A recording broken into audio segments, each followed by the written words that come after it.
حمد و صلات کے بعد عالی مرتبت عالی وقار حضرات علماء کرام بالخصوص حضرت قبلہ شاہ صاحب اور حضرت صاحبزادہ پیر حامد سرفراز صاحب، دوستوں، بزرگوں اور بھائیوں، پروگرام کی غرض و غایت ہمارے یہاں جمع ہونے کا مقصد ادارے کا تعارف قبلہ شاہ صاحب کی زبان سے آپ سب نے سماعت کیا، اور یقیناً جب اس کے اشتہارات آویزاں کیے گئے اسی وقت آپ سمجھ گئے کہ اس ادارے اور اس اجتماع کا مقصد ادارے کی دستار فضیلت ہے، اس سے پاک کی نشست ہے۔ چند ایک باتیں آپ کی خدمت میں اختصار کے ساتھ عرض کرنی ہے۔ عرب کے اندر ڈھیر سارے اندھیرے اکٹھے ہو گئے تھے۔ ان اندھیروں کو اگر اس دور کے تناظر میں ان کا مطالعہ کیا جائے تو کفر کا اندھیرا، شرک کا اندھیرا، انسان کو کاٹ کھانے کو دوڑتا ہے۔ آپ اندازہ کر سکتے ہیں کہ اس طرح جانوروں کی منڈیاں لگتی ہیں، اسی طرح انسانوں کی منڈیاں لگتی ہیں، خریدا اور بیچا جاتا ہے۔ عورتوں کے حقوق کا یہ عالم ہے کہ خاتون انتہائی کرب اور تکلیف میں ایک غلام اور کنیز کی طرح زندگی گزارتی ہے، مزدور، بے کس ہے، مجبور ہے۔ اور صدیاں بیت گئیں جناب عیسیٰ علیہ السلام کو آسمان پر تشریف لے جائے ہوئے۔ زمین و آسمان کا رابطہ صدیوں سے منقطع ہے۔ اس صورتحال میں غار حرا کے نورانی ماحول میں نبی پاک علیہ الصلوۃ والسلام جب اپنے رب کی بارگاہ میں تنہائی میں حاضر ہیں، کیفیات سے بھرپور اور معمور اس جبل نور پر جو پہلی وحی نازل ہوتی ہے۔ اللہ کرے آپ کو اللہ مہنگے مہنگے موبائل دے، پر کبھی کبھی آپ بند بھی کریں اور بات پر بھی توجہ فرمائیں، آمین تو کہیں۔ اس ماحول کے اندر جو پہلی وحی نازل ہوتی ہے، صدیوں بعد آسمان کا زمین سے جو پہلا رابطہ ہوتا ہے، سارے عنوان ہی بڑے ضروری ہیں۔ عقیدے کے بغیر انسان کسی کام کا نہیں ہوتا۔ لوگ اپنے نظریات کی بنیاد پر ہی اپنا عمل مرتب کرتے ہیں۔ تو پہلی وحی آپ دیکھیں تو نہ تو بظاہر توحید کی بات ہے، نہ بظاہر عقیدہ رسالت کی بات ہے، نہ ظاہری طور پر عورتوں کے حقوق کی بات ہے، نہ اس پہلی وحی کے اندر فوری طور پر غلاموں، مجبوروں، بے کسوں کی بات ہے۔ پہلی وحی آئی ہے، انقلابی کتاب کا پہلا عنوان اور پہلا سبق آیا ہے، زمین کا آسمان سے صدیوں بعد پہلا رابطہ ہوا ہے، اور غار حرا کے نورانی ماحول کے اندر، وجدانی کیفیات کے اندر اللہ نے اپنے حبیب سے پہلا کلام فرمایا۔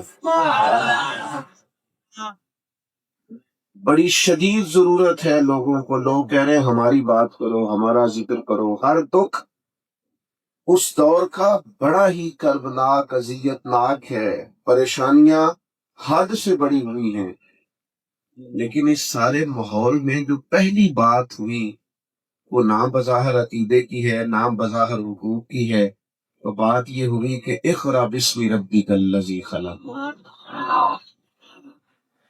اللہ کرے آپ سمجھیں اس مزاج کو، فرمایا پڑھیے، اور پڑھیے اپنے رب کے نام سے، اس رب کے نام سے پڑھیے جس نے پیدا کیا۔ اقرأ، پڑھو۔ سب سے پہلا کام اور سب سے پہلی وحی۔ آپ بیٹھ جائیں جی جلدی سے، مشورہ نہ کریں، جلدی سے بیٹھ جائیں جو سامنے کھڑے، مشورہ نہیں کریں، آپ بھی بیٹھ جائیں جو سامنے کھڑے، مہربانی آپ بھی بیٹھ دو بھائی۔ فوٹو کا بھی ثواب ہی نہیں بتایا کسی مفتی نے، میری تو خواہش تھی بتا دیتے کچھ، آتے چلو کچھ مہربانی کریں، اتنا سر پہ نہ سوار کریں ان چیزوں کو، بات سنیں آپ۔ عزیز بھائی، سب سے پہلی بات یہ کی گئی کہ پڑھو۔ معنی کیا ہے؟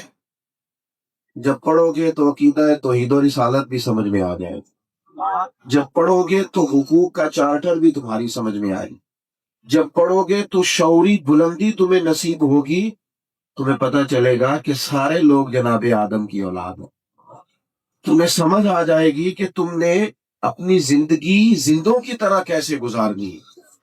تعلیم سجا دیتی ہے، سنوار دیتی ہے، نکھار دیتی ہے، عاجزی پیدا کرتی ہے۔ سب سے بڑا فائدہ پتہ کیا کرتی ہے تعلیم؟ انسان کو انسان کے مقصد سے آگاہ کر دیتی ہے۔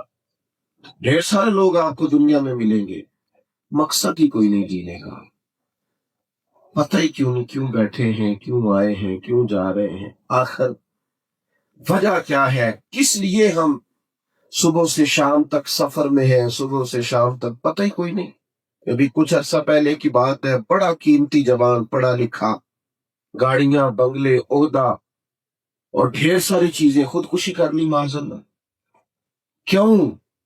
اس لیے کہ آسانیاں تو تھیں، آسانیوں سے جیا نہیں جا سکتا، آسانیوں سے جن کے پاس بڑی آسانیاں ہیں، نکل جاؤ جا کے یورپ کی وادیاں دیکھو معاذ اللہ، ہفتے کی رات نشہ کر کے سوتے، معاذ اللہ ثم معاذ اللہ، آسانیاں ہیں، مقصد ہی کوئی نہیں۔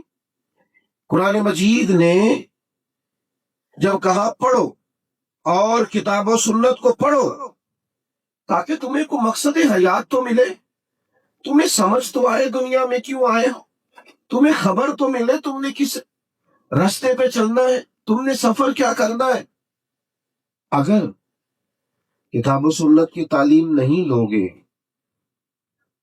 سمجھو گے نہیں، غور نہیں کرو گے، تدبر نہیں کرو گے، تو جن چیزوں کو ہم نے مقصد بنا لیا ہے وہ ایک تو مقصد بڑا چھوٹا ہے، اور دوسرا یہ کہ اس کے حصول کے بعد زندگی آسانی کی بجائے تکلیف کا شکار ہو جاتی ہے۔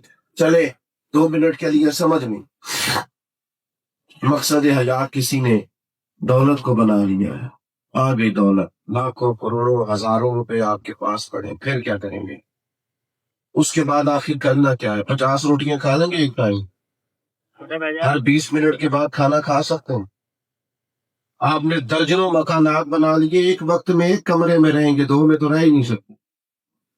آپ نے درجنوں گاڑیاں سجا لی آپ نے اپنی حویلی میں، ایک وقت میں ایک گاڑی کی ایک سیٹ پہ بیٹھیں گے، اس سے زیادہ حیثیت ہی نہیں۔ اور مل کے دیکھ لو پیسے والوں سے،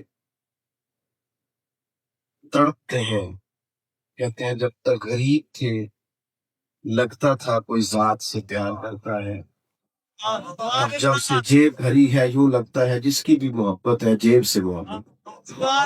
ہمیں تو ڈھونڈنے سے نہیں ملتا وہ آدمی جو صرف ذات سے پیار کرنا، ڈھونڈ لو، تلاش کر لو۔ جن لوگوں کا خیال ہے مجھے کسی بھی صورت میں مشہور ہونا ہے، کچھ بھی کرنا پڑے، مجھے شہرت حاصل کرنی ہے، ملنا کسی مشہور آدمی سے اور اس سے پوچھنا، اس کی تو کوئی ذاتی زندگی نہیں رہی، کوئی زندگی نہیں۔ حضرت سفر کرتے رہتے ہیں، میں گھر سے کوئی 8 گھنٹے کا 9 گھنٹے کا سفر کر کے ایک جگہ پہ گیا ہوں، شدید گرمی کا موسم تھا، اور اب یہ ہوتا ہے کہ آپ کی گاڑی پر ہی کیمرہ لگا دیا جاتا ہے۔ وہاں سے میں اترا اور پھر یہاں فوٹو، پھر وہاں فوٹو، پھر تھوڑا سا اور آگے فوٹو۔ یہ ہمارے صدر ہیں، یہ خاص تعاون کرنے والے ہیں، یہ مہربان زیادہ ہیں، یہ محسن ملت ہے، یہ سارے لوگوں سے فوٹو بنتی رہی۔ اب موسم بڑا گرمی کا، سفر بڑا لمبا، جب تصویریں کھنچواتے مجھے 1 گھنٹہ گزر گیا تو میں نے ان سے کہا کہ میں اس کے آگے بھی تیار ہوں، پر چلو 1 گلاس پانی تو پلاؤ۔ 1 گلاس، بھول گئے، ذہن میں نہیں رہا، یاد نہیں رہا۔ میں نے کہا یار یوں تو نہ کرو، اور یہ ایسا ہوا، واقعی سچ بول رہے تھے، یاد نہیں رہا، کیونکہ اتنا سوار ہو گیا ہے کیمرہ ہمارے ذہن پر، اس قدر زیادہ الجھ گئے۔ شہرت سارا کچھ نہیں ہے۔ مصنف ابن ابی شیبہ دیکھ رہا تھا، تڑپ گیا۔ شیر خدا بولے، حضرت علی المرتضیٰ فرمانے لگے اسے مبارک ہو جسے تھوڑے لوگ جانتے، اسے مبارک ہو جسے تھوڑے لوگ، اٹھ بلیا چلو تھے وسیے جتھے بس دے سارے یننے، نہ کوئی ساڈی ذات پچھانے نہ کوئی سانو منے۔ وہ مقصد حیات جو کتاب و سنت دیتا ہے اس پر غور کرو، اور اگر آپ کا خیال ہے کہ اقتدار بڑا مقصد ہے، تو جتنا مجبور دنیا میں کرسی پہ بیٹھا ہوا شخص ہوتا ہے اتنا کوئی بھی نہیں ہوتا۔ اپوزیشن نے صرف تنقید کرنی ہے، اس کے ذمہ صرف تنقید کرنا ہے، اس نے کام نہیں کرنا ہوتا۔ لیکن جو آدمی اقتدار پہ بیٹھتا ہے نا، اب کوئی غلط معنی نہ لے لینا، ہمارے ہاں لوگ پتہ نہیں کب کا کلپ ہوتا ہے، پتہ نہیں کب جوڑ دیتے ہیں۔ اللہ تعالیٰ معاف فرمائے، ہم سیاسی معاملات سے ویسے ہی بڑے دور رہتے ہیں، اور اس لیے نہیں کہ سیاست کو ہم سمجھتے ہیں کہ ہمیں پتہ نہیں، ہم بڑے غیر سیاسی سمجھ ہیں، لیکن یہ جو ماحول ہے نا ہمارا، اس ماحول میں پتہ نہیں کب کی بات ہوتی ہے، کب لے آتے ہیں، کب کاٹ دیتے ہیں۔ کاٹنے والے اتنے سیانے، سمجھ نہیں آتی بات کہاں کی تھی، لاکھ کہاں گئی۔ کرنے والے کو بھی نہیں پتا ہوتا کہ یار میں نے تو یہ یہاں کی نہیں، اس کا مقصد ہی یہ نہیں تھا۔ ایسے وہ کسی نے کہا تھا کہ اشعار لوگ اس قدر زیادہ ہوتے ہیں کہ وہ یاری یوں کرتے ہیں کہ وہ سمجھ ہی نہیں آتی، مطلب وہ جھوٹ یوں لگتا ہے کہ سچ سے زیادہ پیارا لگ رہا ہے، معاذ اللہ۔ تو اس لیے اس طرح کا کوئی کام نہ کرے۔ وہ کسی نے کہا تھا کہ محبت تو سیاست کا چلن چھوڑ دیا، ہاں ہم اگر عشق نہ کرتے تو حکومت کرتی۔ جو عرض کرنا چاہتے ہوں اس پر غور کریں۔ یہ ایک بیٹا بیٹھ جاؤ، وہ میرے بھائی بیٹھ جاؤ، پتر پیسے لے کے بیٹھ جاؤ، کاکا پیسے پتہ نہیں کیا سمجھ لیا پیسوں۔ آپ غور کریں، جو اب نہ اٹھے کو پیسے لے کے دی، آپ کی بڑی مہربانی۔ عزیز دوست، مقصد حیات کو سمجھو۔ قرآن مجید کو جب پڑھو گے تو پہلا مقصد تمہیں یہ ملے گا کہ تم نے پڑھنا، تعلیم حاصل کرنی۔ یہ جو آج کل ہمارا مزاج ہے، یہ پڑھنے پڑھانے کا نہیں، سننے سنانے کا ہے۔ یہ جو آپ تقریریں سنتے ہیں، آواز سنتے ہیں، سٹیٹس لگاتے ہیں، یہ بھی مزاج سمجھنے سیکھنے کا نہیں، الا ماشاءاللہ۔ اگر مزاج پڑھنے کا، سننے کا، سمجھنے کا، سیکھنے کا ہو، میں آپ کو ذمہ داری سے کہتا ہوں، آپ وقت پر گئے جمعے والے دن، اپنے خطیب صاحب سے کہیں کہ فلاں عنوان پر ہمارا بات کرنے کو جی چاہتا ہے، ہم بھی 15 20 50 لوگ وقت پہ آئیں گے، آپ اس موضوع پر گفتگو کریں۔ میں ذمہ داری سے کہتا ہوں، وہ شخص محنت کر کے تیاری کرے، اسے بات کرنے میں لطف آئے گا۔ آپ پوچھ رہے علماء سے کہ علم کے ذرائع کیا ہے، فاضل بریلوی رحمۃ اللہ علیہ سے پوچھا گیا بندہ عالم کیسے بنتا ہے، تو ہم نے کہا ایک تو باقاعدہ نصاب پڑھے، یہ ذریعہ۔ ایک ذریعہ یہ ہے کہ کسی عالم کے پاس جا کے باقاعدہ بیٹھے، اور فرمایا افواہ رجال سے بھی، یعنی علماء کے پاس اٹھنے بیٹھنے سے بھی بندہ عالم ہو۔ شرط یہ ہے کہ وہ جائے تو صحیح، مزاج علم کا بنائے، ذوق بنائے۔ آپ کے پاس لکھنے کو بڑا کچھ ہے، موبائل پہ لکھتے رہتے ہو، آپ احادیث کیوں نہیں لکھتے اپنے پاس؟ آپ کے پاس جو ڈائریاں بنی ہوئی ہیں اس میں آپ حضور کے ارشادات کیوں نہیں لکھتے؟ آپ کبھی ان چیزوں کو لیں، کبھی ان کو لکھیں، کبھی ان کا لطف لیں، کبھی ان کا ذائقہ۔ یہ بھی ایک ذائقہ ہے، اگر کسی کو لگ جائے تو یہ بھی ایک ذائقہ ہے، اگر کسی کو محسوس ہو تو۔ آپ کو پسندیدہ آدمی سے ملنا ہو تو آپ سفر نہیں کرتے سینکڑوں میل کا۔ آپ کو کسی پسندیدہ جگہ پہ جانا ہو تو 2 دن لوگ ڈرائیو کر کے جاتے نہیں، میں ٹھنڈے اور خوبصورت علاقے میں جا رہا ہوں۔ یہ ایک لطف ہے۔ میں نے دیکھا ہے لوگوں کو گھومنے کا، سفر کرتے ہیں نا کبھی، تو فلائٹس میں ایسے لوگ ملتے ہیں، بھئی آپ کہاں جا رہے ہیں، تو کہتے ہیں جی میں نا بس میں ٹور پہ نکلا ہوا، ملک کو جانا میرا شوق ہے۔ امام بخاری کو بھی ایک شوق لگ گیا تھا، امام مسلم کو بھی شوق لگ گیا، شوق تھا، دل بے چین رہتا تھا، ڈھونڈتے پھرتے تھے کسی کے پاس کو۔ میرے نبی کا فرمان ہے، کوئی ایک بات سنا دے مدینے والے ماحول، کوئی ملے نا، کوئی 2 منٹ میرے پاس بیٹھے، مجھے میرے کریم کی کوئی بات سنائے، یہ شوق لگ گیا۔ اور یہ شوق بڑا قیمتی ہے۔ صحیح بخاری میں موجود ہے، حضرت عبداللہ ابن عباس رضی اللہ تعالیٰ عنہ فرماتے ہیں کہ میں نے رات حضور کے کاشانہ نور میں گزارنے کا ارادہ کیا، اور ابھی عمر کتنی تھی؟ 10 12 سال۔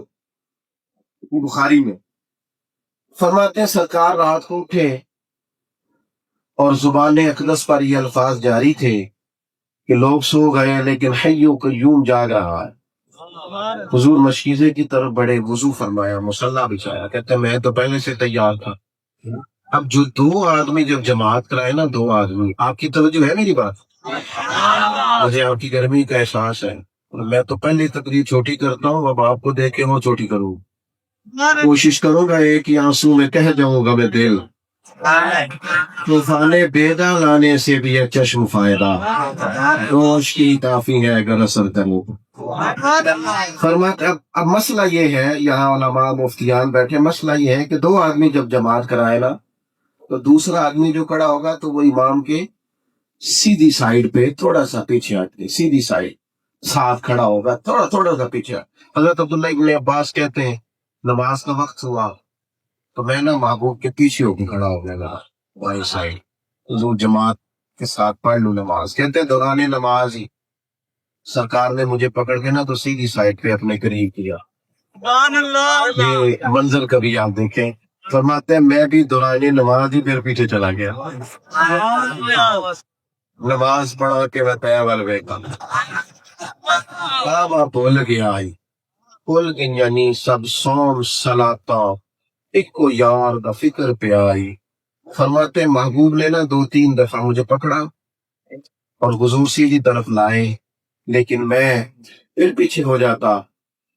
تکمیل نماز پر محبوب نے میری طرف توجہ کی اور حضور فرمانے لگے او میاں او لڑکے، میں نے جب آپ کو 2-3 دفعہ یہاں کھڑا کیا تو پیچھے کیوں جاتے تھے؟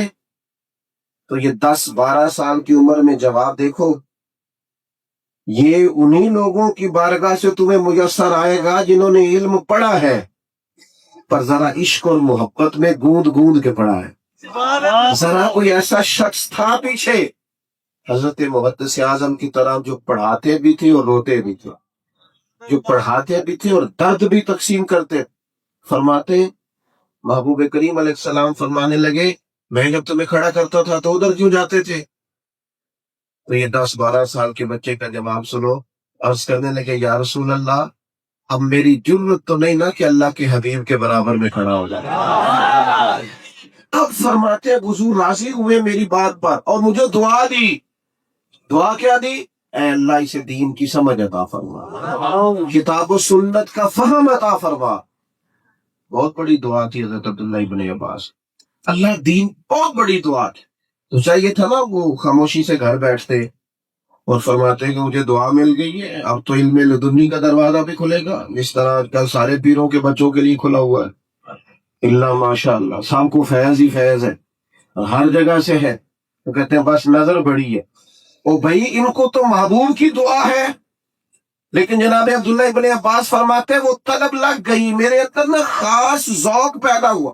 میں کہہ چکا ہوں یہ بھی ایک ذوق ہے کہ رسول اللہ صلی اللہ علیہ وسلم کا فرمان سننا، یہ بھی ایک ذوق ہے۔ ہم نے اپنے اساتذہ کو دیکھا وہی آیت ہے، اسی کی دوبارہ سے کوئی تفسیر پڑھ لی ہے، پھر اس پہ لائن لگائی ہے، پھر صبح کہتے ہو یار کل میں نے ایک بات پڑھی ہے بڑا مزہ آیا، یہ میں تمہیں سناتا ہوں۔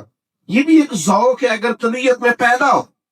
جناب عبداللہ ابن عباس فرماتے ہیں پھر وہ میرے دل میں ایسی بات بیٹھی کہ حضور کا تو مثال ظاہری ہو گیا وقت پر جو اللہ نے مقرر فرمایا۔ فرماتے ہیں میں پھر ایک ایک صحابی کے دروازے پر گیا، ایک ایک شخص کے دروازے پہ دستک کی اور جانے کا انداز یہ رکھا کہ میں پہنچ گیا، ٹائم طے ہو گیا اس وقت آ جانا، اور میں نے جانا شروع کیا۔ لیکن اب جب میں گیا تو اپنے گھر میں آرام کر رہے، تو میں نے پھر استاد کا دروازے پہ دوبارہ دستک نہیں دی چونکہ ہو گیا تھا کہ مجھے اتنے وقت پہ آنا ہے۔ فرماتے ہیں میں بیٹھ جاتا اور انتظار کرتا کہ استاد صاحب جب اپنی مرضی سے باہر آئیں گے نا۔ فرماتے ہیں حضرت ابی بن کعب کا دروازہ مدینہ شریف کے صحرا میں کھلتا تھا اور کیفیت یہ ہوتی تھی کہ میں لیٹ جاتا انتظار کر کر کے، اور جب ٹھنڈی ہوائیں مدینہ چوم کے گزرتا ریت اڑتی تو میرے بالوں میں پڑ جاتی۔ وہ جب باہر تشریف لاتے تو کہتے ہو محبوب کے چچا صاحب آپ نے بتایا کیوں نہیں میں باہر آ جاتا؟ تو فرماتا نہیں، ہمیں سکھایا گیا ہے کہ علماء کا ادب کیسے کرنا، ہمیں سکھایا۔ عزیز دوستو شوق علم کا، میں اپنے نوجوانوں کو جانتا ہوں، یونیورسٹی میں پڑھتے ہیں، کالج میں پڑھتے ہیں، کسی دنیاوی ادارے سے وابستہ ہے، لیکن میں نے ڈھیر سارے نوجوانوں سے ملاقات کی ہے، بڑا شوق ہے ان کے دل میں کہ وہ قرآن پاک کو سیکھیں۔ ہاں ہاں، طلب رکھتے ہیں کہ نبی کریم علیہ السلام کی احادیث مبارکہ کا مطالعہ کریں، وہ ذوق رکھتے ہیں، ان کی طبیعت چاہتی ہے کہ وہ دین کی گہرائی میں اتریں، گہرائی سے کتاب و سنت پڑھیں۔ لیکن بعض لوگ نا زندگی بھر فیصلہ نہیں کر پاتے، تھوڑا سا فیصلہ کریں، کسی عالم کے حضور حاضر ہو جائیں، تھوڑا سا وقت لیں۔ ہمارے ایک عالم تھے لاہور میں، تو وہ ان سے کچھ شخص کہتا نا کہ حضرت میں نے پڑھنا ہے، آپ کے پاس کب آ جاؤں؟ غالباً مولانا عبد الغفور صاحب رحمۃ اللہ علیہ ان کا نام تھا، لنڈے بازار والے۔ حضرت میں کس وقت میں پڑھنا چاہتا ہوں، کب آؤں؟ وہ کچھ لوگوں کو پڑھانے کا بھی تو بڑا شوق ہوتا ہے نا، فرماتے جس وقت تو آئے گا میں اسی وقت ہی پڑھا دوں گا، تو بڑا بتا تو کب آ سکتا ہے، میں وقت نکالوں گا، میں پڑھاؤں گا۔ میرے عزیز، اپنی زندگی میں شوق لائیں۔ اور میں آپ سے عرض کروں، کتاب و سنت کا علم طبیعت میں ٹھہراؤ بڑا پیدا ہے، بردباری بڑی لاتے ہے۔ یہ جو میرا اور آپ کا دور ہے یہ وسوسوں کا دور ہے، اس میں الجھے الجھے خیالات، بکھری بکھری سوچیں، بندہ صبح کچھ سوچتا ہے، دوپہر کچھ سوچتا ہے، ہر طرف وسوسوں کا غلبہ۔ دوستو، یاد رکھنا، کتاب و سنت پڑھو گے طبیعت میں ٹھہراؤ آئے گا، اطمینان آئے، قرار آئے، سکون آئے گا۔ آپ محسوس کریں گے کہ ذہن پر جو سوالات ابھر سکتے تھے ان سب کے جواب قرآن مجید نے، احادیث مبارکہ نے ہمیں دے دیے۔ اطمینان قلبی، انشراح صدر، یہ علماء کے پاس بیٹھنے سے نصیب ہوتا۔ ہم نے یہ دیکھا ہے، کم آمدن ہے، چھوٹے مکان میں عالم کا وقت گزرتا ہے، بہت بڑے شیخ ہیں، بہت زیادہ شہرت نہیں ہے، لیکن طبیعت کے اندر جو اطمینان پایا جاتا ہے وہ بلا کا ہے، جو قرار پایا جاتا ہے وہ بلا کا ہے، جو ٹھہراؤ ہے۔ میں نے ماضی قریب کے چند بزرگوں کو دیکھا، ہمارے شہر میں حضرت مولانا ابو داؤد محمد صادق صاحب رحمۃ اللہ علیہ تھے، حضرت کے شیخ کی میں نے زیارت کی، حضرت مولانا عبد الرشید صاحب رحمۃ اللہ علیہ، ان کے معاصرین میں حضرت مولانا فیض احمد صاحب اویسی رحمۃ اللہ علیہ۔ میں نے ان لوگوں کو دیکھا، ان کے پاس بیٹھنے کا موقع ملا، کبھی چند دنوں کے لیے بھی کسی سرکاری عہدے پہ نہیں گئے، بہت لمبی چوڑی گاڑیاں نے، بہت لمبے چوڑے محلات میں، اور میں کھو جاتا تھا کبھی کبھی ان لوگوں کو دیکھ کر کے حالات بدل گئے، لوگوں کے ذہن بدل گئے، نئی نئی جہتیں اور نئے نئے عنوانات لوگوں نے قائم کری، مختلف دلائل کی روشنی میں عقائد و نظریات کے معاملے میں لوگوں نے معاذ اللہ کمزوری کی باتیں شروع کر دی، لیکن ان لوگوں کی مسجدوں کی چھتیں کچی رہیں، عقیدے ہمیشہ پکے رہے۔ ایسا انشراح صدر، طبیعتوں میں ایسا ٹھہراؤ، مزاج کے اندر ایسی وفاداری، اتنا مرضی طوفان آیا وہ گزر گیا، لیکن طبیعت ہے کہ یوں کھڑی ہے۔ وہ کسی نے کہا تھا کہ ہم درختوں کو کہاں آتا ہے ہجرت کرنا، تم پرندے ہو شجر چھوڑ کے جا سکتے ہو، یہ میدانوں میں کھڑے رہے، کوئی ہوا آئی کوئی پرواہ نہیں۔ یہ انشراح صدر پیدا ہوتا ہے طبیعت میں، وہ آپ کو مقصد ملے گا کتاب و سنت سے۔ اور میں آپ کی خدمت میں عرض کروں، دوسرا بڑا کام کہ آپ کی طبیعت میں ٹھہراؤ پیدا ہو۔ اور تیسری بات، انسان جب اپنے آپ سے آگاہ ہو جاتا ہے نا، تھوڑا سا بے نیاز ہو جاتا ہے، یہ جب اپنے آپ سے تعارف رکھتا ہے نا، میرے آنے پہ آپ نے بڑے نعرے لگائے اور یہ بزرگوں نے میرے سے بڑی محبت کی، لیکن من آنب کے من دانو، پتہ سارا ہے سردار دو کی جگہ۔ جب آپ اپنے آپ سے آگاہ ہوتے ہیں نا، اپنے آپ سے، یہ قرآن و سنت کا علم آپ کو وہاں کھڑا کرتا ہے۔ جب آپ اپنے آپ سے آگاہ ہوتے ہیں نا، تو آپ کسی غلط فہمی کا شکار نہیں ہوتے، آپ کی طبیعت کبھی آپ کو اس طرف مائل نہیں کرتی کہ مستند ہے میرا فرمایا ہو۔ آپ اپنے کتاب و سنت کی روشنی میں آپ اپنے لیے رستے بناتے ہیں، آپ کمزور نہیں پڑتے۔ آج جو انا کی جانب ہے نا، بے تحاشا، یہ بھی صرف اس صورت میں ہے کہ جب ہم آگاہ نہیں ہیں اپنے آپ سے. اگر ہم آگاہ ہو جائیں نا، بخاری میں موجود ہے، حضرت سیدنا ابو ذر غفاری رضی اللہ تعالیٰ عنہ نے اسی طرح کا لباس پہنا تھا جس طرح کا ان کے غلام نے پہنا. اچھا، آج جو بڑی ہیومن رائٹس کی بات کرتے ہیں نا، انسانی بنیادی بڑی بات کریں گے، بڑے بڑے لمبے لیکچر دیں گے، اس بندے کو آپ تھوڑا سا ریڈ کریں جو کہہ رہا ہے انسانی حقوق بڑے ہونے چاہیے، بڑی عظیم الشان تقریر کر رہا ہے اور زبردست وہ کہتا ہے یہ میرے پاس چارٹر ہے، یہ میں نے ورک پالیسی بنائی ہے، یہ اس ترتیب سے ہم لوگوں کو. آپ اسی بندے کو ریڈ کریں، وہ بیچارہ اتنا کمزور آپ کو نظر آئے گا کہ اپنی گاڑی کا دروازہ بھی خود بند نہیں کرتا. 4 پیسے آ گئے ہیں اب ڈرائیور رکھنے کے تو اس کی خواہش ہے دروازہ بھی یہی کھولے. اور تقریریں ہو رہی ہیں انسانی حقوق پر، بات ہو رہی ہے انسانی. مجھے ایک بات معذرت کے ساتھ یہاں یہ بھی کرنی پڑے گی، اگر کسی جگہ خان کا نصب میں بھی آپ کو کوئی ایسی صورت نظر آتی ہے نا، وہ بھی قابل اصلاح ہے، وہ بھی قابل اصلاح ہے. یعنی مرید اگر غریب آ گیا ہے تو پھر آپ کا لہجہ اور ہے، اور اگر وہ تگڑا آ گیا ہے تو پھر آپ خود جانا، آپ اس کو لینے جا رہے ہیں دروازے پہ اور چھوڑنے جا رہے ہیں. یہ معیار بھی درویشوں کا مقرر کردہ نہیں ہے، یہ بھی معیار درویشوں کا بنایا ہوا نہیں ہے. دولت دے کے آپ عزت کریں گے. حضرت بزرگ غفاری رضی اللہ تعالیٰ عنہ فرماتے ہیں کسی بات میں شکر رنجی ہو گئی تھی میری سیدنا بلال سے. اب یہ کتنے بڑے آدمی بظاہر اور جناب بلال، تو کہتے ہیں میں نے حضرت بلال کو کوئی بات کر دی، محبوب تک بات پہنچی تو حضور کا سمجھانے کا طریقہ یہ تھا کہ بائی نیم بات نہیں کرتے تھے، مطلقاً بات، لوگوں کو کیا ہو گیا، یہ انداز تھا. فرماتے ہیں نبی کریم علیہ الصلوۃ والسلام نے منبر پر جلوہ فراز ہو کر فرمایا لوگوں کو کیا ہو گیا.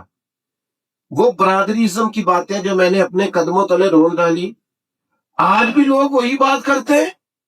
حضور فرمانے لگے یہ ذرا غور کیجئے گا بات پر، یہ چند روایات ملا کے عرض کر رہا ہوں اور ساری سیاستہ میں موجود ہے، یہ لفظ اور جگہ بھی آپ کو مل جائیں گے. محبوب نے فرمایا تمہارے غلام تمہارے بھائی ہیں، جو خود کھانا انہیں بھی کھلانا، جو خود پہننا.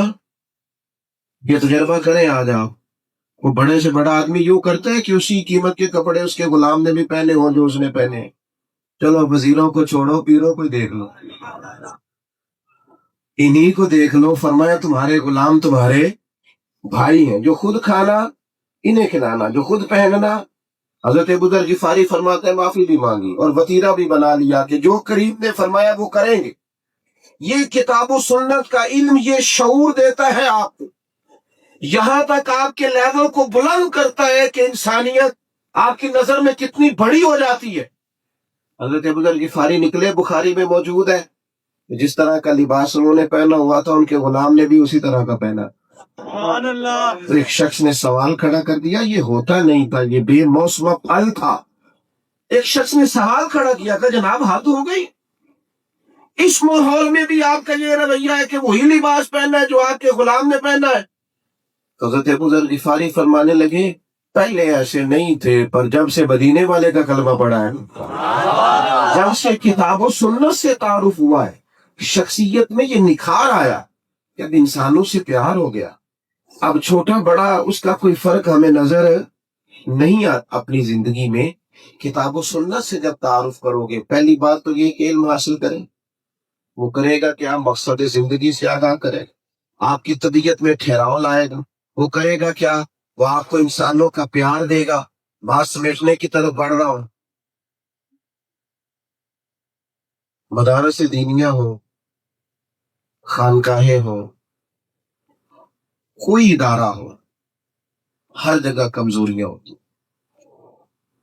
انسانوں میں کمزوریاں ساتھ رہتی. انسان مجموعہ ہے، خوبی کا بھی اور خامی کا. نقصان اس وقت ہوتا ہے جب ہم کسی ایک خامی کو بیان کرتے کرتے پورے ادارے کی، پوری جماعت کی مخالفت شروع کر دیں. اور عجیب مسئلہ یہ ہے کہ اپنی ساری خامیوں سمیت اپنے آپ سے پیار ہے. اور کسی کی ایک نظر آ گئی ہے تو اس سے نفرت ہے. اپنی ساری خامیوں سمیت اپنے آپ سے پیار ہے. میرے بھائی، اداروں میں، دینی اداروں میں بڑی کمزوری ہے. مالی معاملات میں کمزوریاں ہیں، اور بہت مینجمنٹ میں بہت ساری جگہ ہم مشورہ دیتے رہتے ہیں، لیکن ان کا جو کام ہے وہ بہت بڑا. اپنی مدد آپ کے تحت اتنا اتنا بڑا نظم لے کے چلنا. میں ایک ادارے کو دیکھتا ہوں، میں اس کی چیزوں پر غور کرتا ہوں. ہم نے بڑی آسانیاں کرنے کی کوشش کی ہے، بہت ساری، لیکن اس کے باوجود میں دیکھتا ہوں جب ہم بیٹھتے ہیں، ماہانہ میٹنگ کرتے ہیں، تو ہم غور کرتے ہیں یہاں بھی ہمارے اندر کمی ہے، یہاں بھی. میں آپ کی خدمت میں صرف یہ عرض کرنا چاہتا ہوں کہ وہ ایک آدھ کمی جو آپ کو کہیں نظر آئے وہ آگے بڑھیں اور اس کا مشورہ دیں، لیکن باقی آپ اپنے اداروں کے ساتھ پوری طرح جڑ جائیں.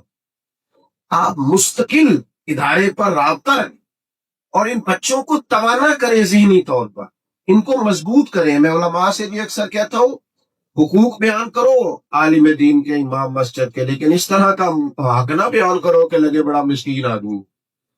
ہر وقت آپ اس طرح کا رویہ اختیار کریں کہ یہ سوسائٹی کا سب سے غریب آدمی یہی ہے. میں اپنے ادارے سے باہر نکل رہا تھا ایک دن،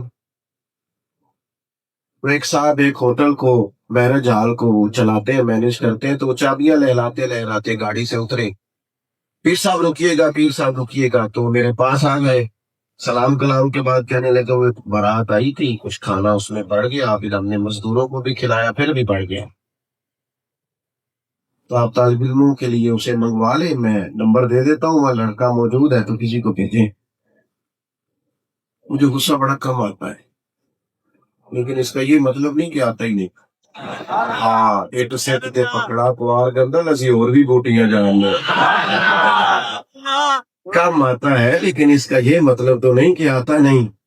تو میں پھر گاڑی سے نیچے اتر آیا. میں انہوں نے آخیا اگو نہ ساڑھے مدرسے دے آلے دوالے نظر نہ آئی، جو سب سے بچ گیا ہے وہ میرے طالب علم کھائیں گے، وہ پتہ ہی کوئی نہیں. میں کہا تو روٹی کدی چکھی نہیں جڑی کئی باری اسی کھان ڈا بھی چڑوں. خبردار آج کے بعد ایسا رویہ اختیار کیا. 3 قسم کا مینیو الگ الگ صبح دوپہر شام ہم نے بنا کے دیا، طالب علموں کے مشورے سے طے کیا. مینو تو ایک بچہ آ کے وہ والد آ کے کہنے لگا تھوڑا کم ہولا کرو، منڈا گھر جا کے روٹی پسند نہیں کرتا. اور میں نے کہا خدا کے بندے، تو مطلب ہمیں کیا سمجھتا ہے؟ ہمارا معیار ہے، ہمارا وقار ہے. ہم سوسائٹی کے اندر جب نکلتے ہیں تو اللہ کا فضل ہے، خدا کی دی ہوئی عزت کے ساتھ نکلنا. کمزوری نہ دکھائیں اپنی زندگی میں، کبھی کمزوری نہ دکھائیں. اور آپ سے بھی عرض کروں گا، ناراض نہیں ہونا. آپ نے بچہ لے کے آ گئے، ایک دوست کہنے لگے انہوں داخل کر لو، ساڑی بھی بخشی کا ذریعہ بن جائے. میں کہ تو تے سہارا نہ لا، تو بھی داخل ہو مدرسے تاکہ تو کسی کی بخشی کا ذریعہ بنے. یہ کیا چکر ہے؟ ابھی آپ جوان ہیں، آپ رات کی کلاس میں آ کے بیٹھے، آپ خود بھی پڑھیں. یہ کیا بات ہوئی؟ یہ پڑھے اور آپ پھرے. تمام صحابہ نے بڑی عمر میں علم حاصل کیا، آپ بھی آئے. آپ کو درجنوں بیسیوں سینکڑوں مثالیں ملیں گی، 40 سال کی عمر میں لوگ دین پڑھنے آئے. یہ رسول اللہ کا دین ہے. جس دور میں بھی آؤ گے محبوب کا دین لطف ہی عطا کرے گا، ذوق آئے گا، درد آئے، سوز آئے. اپنی طبیعت کے اندر کیفیات اور ذوق پیدا کریں. ایک آخری بات میری ضرور لکھ لیں، ہمارے ملک میں حالات اوپر نیچے آتے رہتے ہیں، لیکن یہ ملک بھی ہمارا ہے، ادارے بھی ہمارے ہیں. جتنا اس ملک کے اندر لوگ بستے ہیں وہ کہیں سے بھی وابستہ ہو، میں اکثر کہتے رہتا ہوں یہ سارے ہمارے اپنے ہیں. کمیاں کمزوریاں ہر جگہ ہیں. مایوسیاں نہ پھیلنے دیں کبھی بھی. ہمارے ہاں مایوسیاں پھیلائی. ادھر توجہ ہے آپ کی میری بات پر؟ کہیں کوئی کمزوری ہے تو اس کا اظہار کریں، لیکن کبھی بھی کسی جماعت پر، کسی ادارے پر، کسی پر بھی مایوسی کا اظہار نہ کریں. کسی مقام پر ہر چیز قابل اصلاح ہے، ٹھیک ہو سکتی. ہم آپس میں غیروں کو اپنا تماشا نہ دکھائیں. یہ جو کچھ لوگ ہیں نا جو خبریں ہمیشہ منفی وائرل کرتے ہیں، ہر چیز ہی غلط سوسائٹی میں، ان سے کہ بھائی تو بیٹھ جا، کیونکہ ہمارے ملک میں ہر بندہ ہی صحافی ہے، ہر ایک کے پاس یہ اندر کی خبر ہے. لہذا جو خبر بھی، میں تو تھوڑے دن پہلے پریشان ہو گیا، کوئی پرانی کسی جگہ میں علیل ہوا تھا، تو کسی نے کوئی پوسٹ چلائی تھی کہ حضرت کی طبیعت ٹھیک نہیں ہے، دعا کریں، ہم تو اس سے بھی منع کرتے ہیں. اب تو طبیعت خراب ہو تو بتاتے ہی نہیں، اس لیے کہ وہ دوستوں کو تکلیف ہوتی. تو وہ پوسٹ کسی نے 8-10 دن پہلے وائرل کر دی کہ حضرت بڑے علی ہے. تو مجھے میرے ایک بڑے عزیز ہیں پیارے، ان کا فون آیا، کہنے لگے آپ کس ہاسپٹل میں؟ میں کہا رہا کہ تھوڑی مہربانی ہوگا ہسپتال کا نام نہ لیا جی. آپ کو کیسے پتا چلا؟ تو اس نے مجھے پوسٹ بھیجی. میں کہ یہ تو کچھ 6 سال پرانی گل ہے. کیا کریں، کوئی ہوش ہونی چاہیے.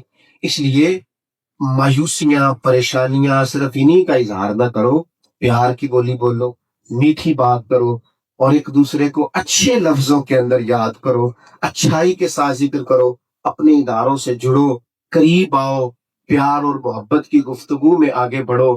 کہیں بھی مایوسی نہیں ہے، کہیں بھی کمزوری نہیں ہے. آپ یقین کریں، ایم فل سب سے زیادہ مدارس کے بچے کر رہے ہیں، پی ایچ ڈی میں ہمارے بچے آ رہے ہیں. ہمارے بچے ایسی گفتگو کرتے ہیں کہ لوگ حیران ہو جاتے ہیں، کہتے ہیں مدرسے کا پڑھا ہوا بچہ.